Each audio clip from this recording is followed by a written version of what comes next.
nine, eight, seven, six, five, four, three, two, one, zero.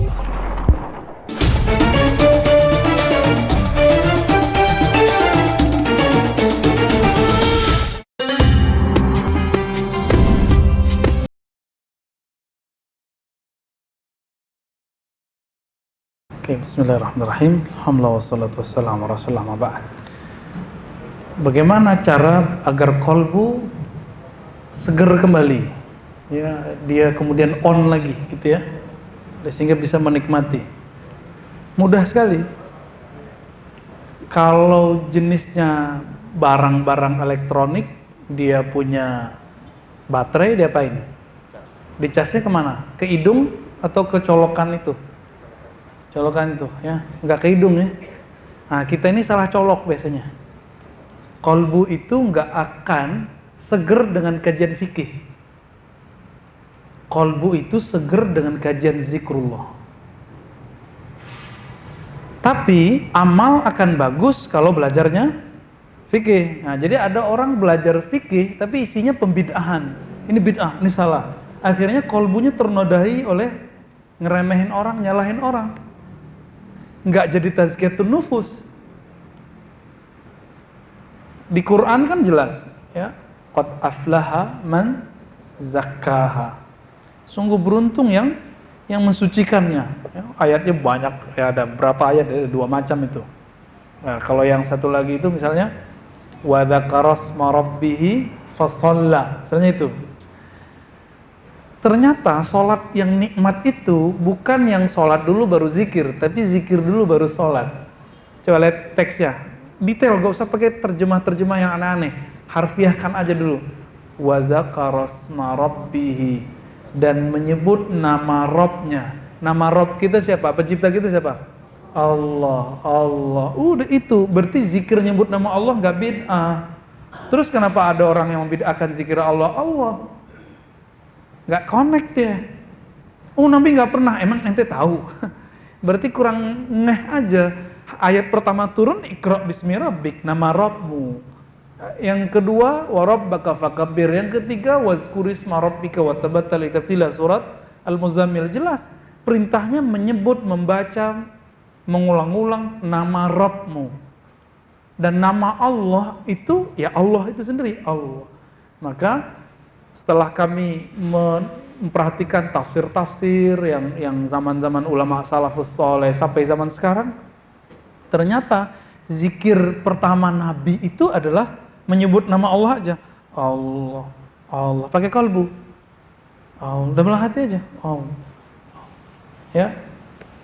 Boleh nggak? Ya boleh. Ini perintahnya jelas kok. Walaupun ada 1000 ustadz melarang mengatakan bid'ah. Ya.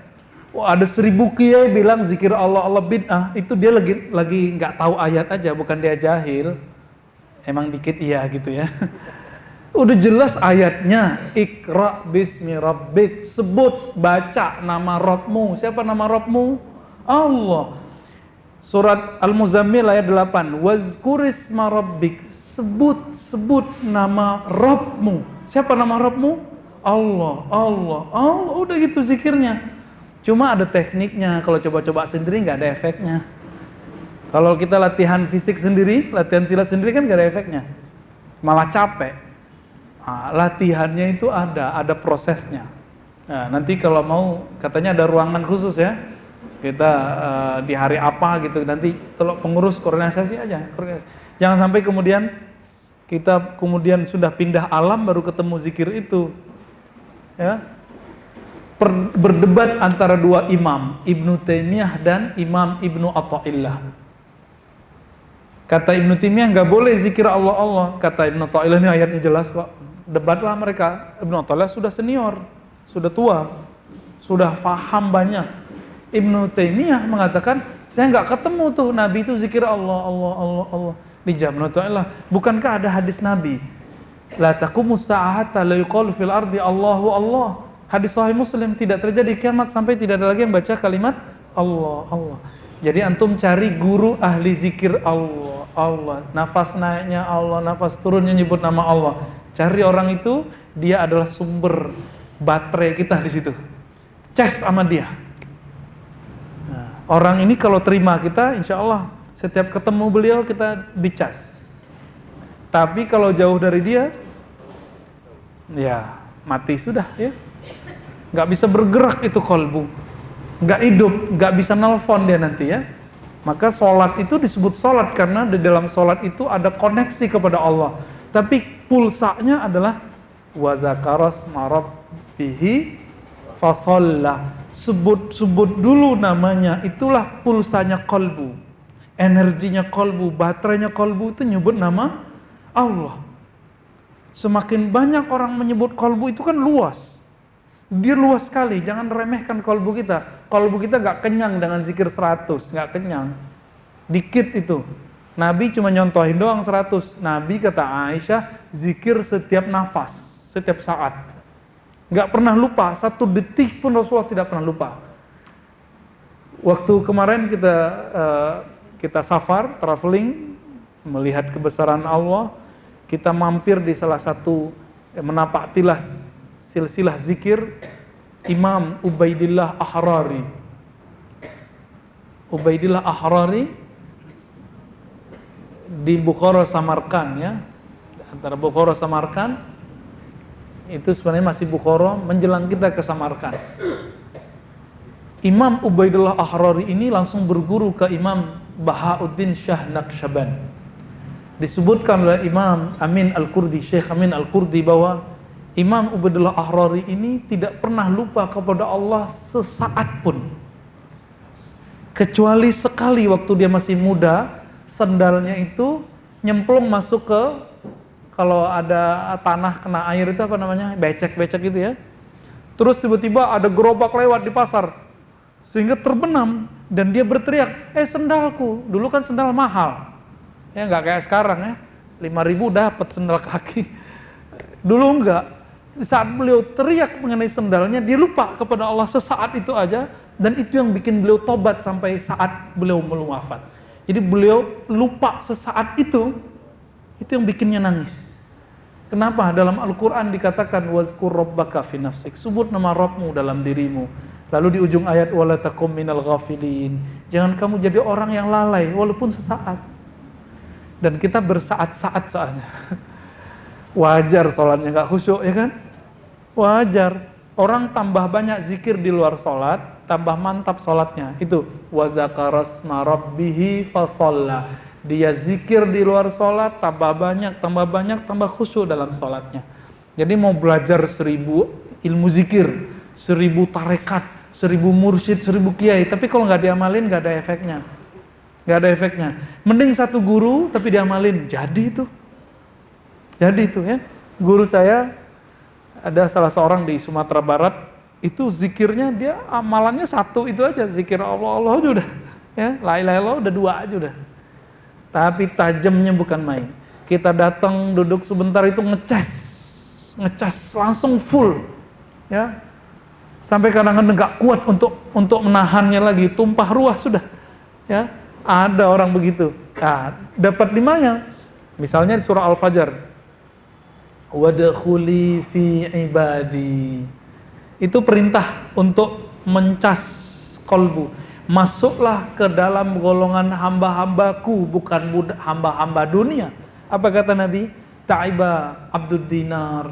Sungguh lelah hamba-hamba fulus. Kalau ditambah lagi, sungguh lelah hamba-hamba popularitas. Ini ada orang nggak senang sama kita, setiap kali kita tampil dia bilang, wah itu mau pengen popularitas. Hati-hati, kita itu nilai orang negatif. Sebenarnya negatif itu ada di sini, ada di kepala kita. Apa kata Imam Sya'rani? Jika kamu melihat ada seorang laki-laki jalanan perempuan, terus kamu mengatakan ini orang pacaran nih. Oh kayaknya udah macam-macam nih kerjaan ini. Itu sebenarnya yang kotor adalah kacamata batinmu. Karena kamu suka melakukan itu. Kamu gak tobat dari dosa-dosa kekotoran, kekejian kolbumu. Sehingga kalau memandang orang, siapa tahu itu orang itu nikah. Atau siapa tahu orangnya udah tobat. Kita gak tahu. Jadi jangan-jangan kita yang senang popularitas. Nuduh orang senang popularitas. Kan banyak hari ini ya. Banyak nuduh-nuduh orang ya. Nuduh orang jahil, kita ternyata yang jahil. Nuduh orang belagu, kita ternyata yang belagu. Jadi ternyata apa yang keluar dari mulut ini untuk meremehkan orang, sebenarnya itu adalah kekotoran yang keluar dari kolbu. Itu, ya. Karena kolbu itu dia punya daya tampung. Maka jangan tabung kalimat-kalimat kotor. Jadi kalau kajian tuh jangan cari kajian-kajian yang ngotorin kolbu, yang nyebutin zindik. Untuk apa? Bid'ah. Untuk apa? Ya. Itu ngotorin kolbu. Kajiannya kajian tazkiyatun nufus, tapi isinya nyalain orang. Tazkiyatun nufus itu ciri-cirinya sibuk dengan kesalahan diri. Bukan sibuk sama kesalahan orang. Itu baru tazkiyatun nufus alias tasawuf. Ini masih nyalain orang lagi ya. Nyalahkan zikir pagi sore buat zikir pagi sore sendiri. Ya kan? Oh, Nabi nggak pernah zikir begitu. Ternyata dia buat buku sendiri ya, tarekat baru itu. Tarekat pagi sore. Ya. Allahu Akbar. Hah? Rumah makan mentang-mentang orang Padang ya. Kita sama. Baik, jadi gimana caranya? Di surat Al-Kahf dikatakan wasbir nafsaka ma'alladzina yad'una rabbahum. Hendaklah kamu bertahan. Nah, wasbir itu ternyata sabar itu ada yang lebih berat dari sabar menghadapi musibah, yaitu bertahan duduk bersama orang-orang soleh. Itu lebih berat. Orang kena musibah bisa sabar, orang sakit bisa bertahan, tapi orang kalau duduk sama orang soleh kadang nggak tahan. Contoh sederhana gini. Waktu saya ikut zikiran di Prancis, di Paris, itu mulai dari jam 6, mereka buka itu jam 10 malam. Jam 10 itu masih terang. Kita mulai zikir jam 6, sampai jam 10 baru berhenti, pas azan. Capek gak? Enggak. Saya gak ngerasa capek, pegel aja enggak. Kok bisa ya? Jam 6 sampai jam 10 berapa jam? 1, 2, 3, 4 jam. Itu kali-kali pertama saya gabung sama orang, itu nggak merasakan lelah berzikir. Oh, baru ingat di Sahih Bukhari, Mu'az bin Jabal mengatakan, Ta'al nu'min sa'atan. Ayo kamu gabung sini, kita beriman sesaat. Lalu di riwayat Imam Bukhari itu ada syarah Imam Ibnu Hajar dikatakan, apa yang dilakukan oleh Mu'az? Mu'az membaca tasbih, subhanallah, alhamdulillah. Nabi nggak pernah ngajarin begitu. Mu'az buat sendiri. Apakah Mu'az pelaku bid'ah? Enggak. Kan ini masuk ke umumnya ayat. Ayat surah Al-Ahzab, ya allazina amanu zkurullaha zikran katsira. Ayat berapa tuh? 41 ya. Al-Ahzab 41. Hei orang-orang beriman, sebut nama Allah sebanyak-banyaknya. Maka yang dipanggil berzikir itu siapa? Beriman. Maka ciri-ciri iman adalah zikrullah yang banyak. Ciri-ciri munafik zikrullahnya dikit. Itu sederhana tuh. Nah, cari komunitas-komunitas yang begitu, nanti kolbu kita akan full. Nah, ini kajian kita di sini, semoga nanti ada kajian zikirnya. Nanti kita buka Ratibul Haddad, ya, Ratibul Attas, nyampe di tahlil kita nikmati tahlilnya. Mau orang bilang bid'ah itu urusan dia, ya. Kalau ada orang bilang madu itu pahit, kita udah coba madunya manis. Kita masih percaya nggak? Ada 1000 orang bilang di luar sana madu itu loh pahit. Kita bilang apa? Kamu belum nyobain rasa madu. Kalau kamu nyobain rasa madu, gimana rasanya? Manis. Mau dengerin orang itu atau mau ngikutin apa yang sudah kita rasakan? Karena saya sudah merasakan nikmatnya zikir berjamaah, nikmatnya zikir Allah, nikmatnya zikir la ilaha illallah, nikmatnya zikir keras la ilaha illallah.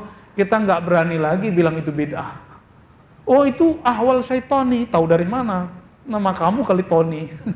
Ya, ahwal syaitani kan keadaan kan nggak mungkin. Kenapa? Dalam hadis yang sahih disebutkan bahwa syaitan itu punya lamam. Lamam itu kayak semacam kalau nyamuk itu punya belalai. Nah, itu lamam. Malaikat juga punya. Jika orang itu tidak berzikir, maka setan yang nusukin jarumnya ke dalam. Tapi kalau orang itu berzikir, nyebut nama Allah, langsung setannya menjauh. maka tidak mungkin bersama orang ahli zikir ada syaitan. Dalilnya jelas. Ana ma'ahu idza dzakarani, ana jalisun man dzakarani. Aku teman duduknya orang-orang yang menyebut namaku. Maka teman-teman sahabat akan Allah, kenapa kita belum merasakan itu? Karena kita belum nyaman, belum tahan di atas sajadah. Nanti bertahap insya Allah ya. Saya dari kemarin nanti mulu nih. Maaf Pak ya. Semoga umurnya panjang, umur kita panjang, nanti kita bisa zikir. Bertahap dulu, sabar ya, sabar. Kalau sudah siap pikirannya menerima, kolbunya untuk menerima, baru kita kasih hadiah zikrullah. Nggak ada bayar ya. Bayarnya Fatihah aja, tanda terima kasih kepada Allah, kepada guru. Nah, ini yang kita sebut ihda'us thawab, yang juga dibid'ahkan sama kawan kita tuh. Katanya apa? Kirim Fatihah bid'ah. Waktu almarhum Pak Habibie meninggal, itu ada ustadz kata teman saya, dia kirim secara ilmu akidah bid'ah untuk ngirim Fatihah. Loh, ini orang udah gagal berapa kali. Ngirim Fatihah bukan bab akidah, itu bab fikih. Kata dia apa? Secara ilmu akidah bid'ah baca alfa. Tuh, ustadz tuh. Kira-kira tanggung jawabnya dari hadapan Allah gimana tuh? Ulama salafus soleh tidak ada yang mengirim Fatihah. Imam Ibnu Qayyim salafi enggak? Salafi enggak Ibnu Qayyim? Mengatakan Fatihah kalau dikirim sampai. Jadi sekarang antum kalau baca Fatihah niatkan orang tua, teman, kawan, nyampe. Kalau enggak mati dulu kita kirimin. Ya.